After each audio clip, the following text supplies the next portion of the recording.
Kung walang Duterte, walang Marcos na nakaupong Pangulo ngayon. Hindi totoo. I-analyze natin ang sinabi ng DDS na ito at patutunayan nating mali. By Filipino Future, si Duterte at Cayetano ay tumakbo bilang presidente at VP sa iisang tiket. Magkatandem sila noong 2016 election. Si Duterte ay nakakuha ng 16M na boto habang si Cayetano ay nakakuha lamang ng 5.9M na boto.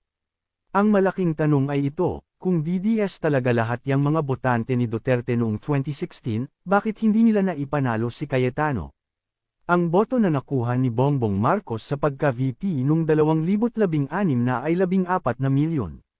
Setting Leni Robredo aside na isang LP candidate, bakit mas malaki ang nakuhang boto ni BBM kaysa kay Cayetano? Saan galing ang 10M boto na nakuha ni Duterte na labas sa DDS votes ni Cayetano? Hindi pwedeng galing yan sa mga LP voters dahil si Mar Rojas ang binoto nila saka si Leni. Kanino galing ang majority votes ni Duterte na nagpanalo sa kanya? Noong election 2016, umugang ang pangalan ni Duterte nang banggitin niya paulit-ulit ang pangalan ng yumaong President Ferdinand E. Marcos sa kanyang mga kampanya. Napansin ito hindi lamang ng mainstream media kundi pati ng mga Marcos loyalists and supporters. Lalo na nung nagsabi si Duterte na ipapalibing niya ang bangkay ni Apoleke sa Heroes Cemetery. Good news ito sa mga Marcos loyalists. Noong panahon ng kampanya, ang mga Marcos loyalists sa panungunan ni Jose Calida ay bumuo ng isang alyansa. Tinawag nila itong ALDAB o Alyansang Duterte-Bongbong.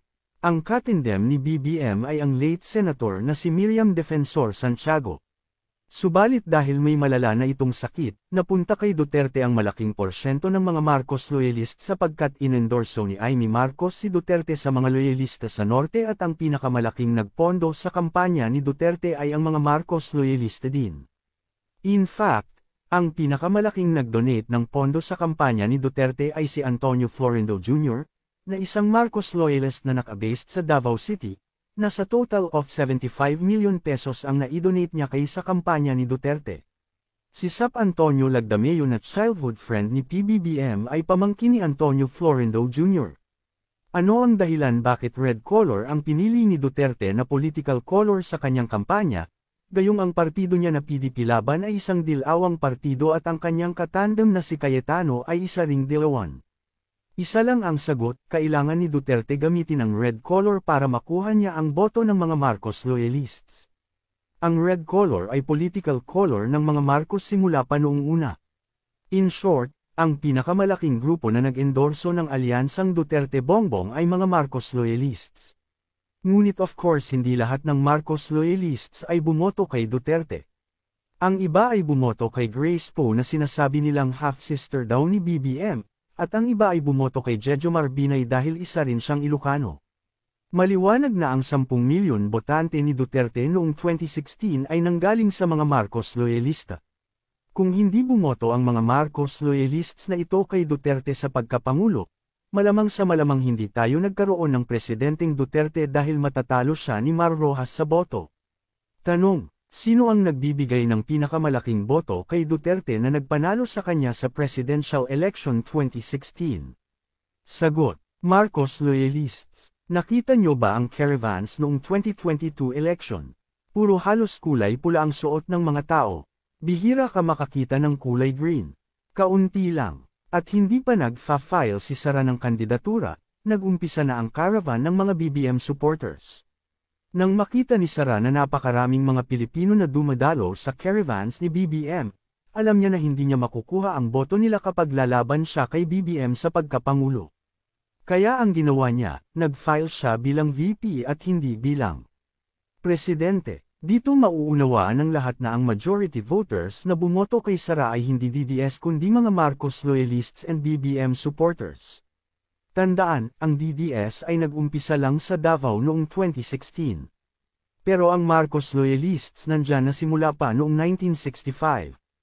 Kaya ang realidad ay hindi talaga mananalo ang mga Duterte kung hindi sila binoto ng mga Marcos loyalists. At ngayong eleksyon 2025 at 2028, hindi na nila kailanman makukuha ang sagradong boto ng mga Marcos loyalists dahil sa ginawa nilang mga pambababoy, panlalait, pang-aalipusta, at pagbabanta sa pamilya Marcos, lalo na nung nagsalita si Sara na ipapahukay niya ang bangkay ni Apolacay at ipapatapon sa WPS. Ang kawalang hiyaan, kawalang paggalang at delikadeza, at kabastusan ng babaeng ito ay lalong nagpa-discourage sa milyong-milyong Marcos loyalists na iboto siya sa susunod na halalan. Ang pambabastos nila sa mga Marcos ay nakapagbigay ng matinding sakit sa kalooban ng mga Marcos loyalists na silang silent majority voters sa Pilipinas. Bakit umabot ng 30 milyon ang mga naitalang boto noong 2022? Sapagkat nang malaman ng mga Marcos loyalists na Marcos uli ang tatakbong presidente, nagdagsaan sa COMELEC ang mga matatagal nang hindi nagsisiboto para bumoto uli. Ayon sa COMELEC, ngayon lang nangyari sa kasaysayan ng eleksyon sa Pilipinas ang napakalaking porsyento ng voters turnout, o bilang ng mga bumoto. In short, mas maraming Pilipino ang nagmamahal sa pamilya Marcos kaysa sa mga Duterte minions. Kaya sorry na lang mga DDS, hindi na kayo mananalo. Sinira nyo na ang tiwala ng mga Marcos loyalists na nagpanalo sa mga iniidolo nyo.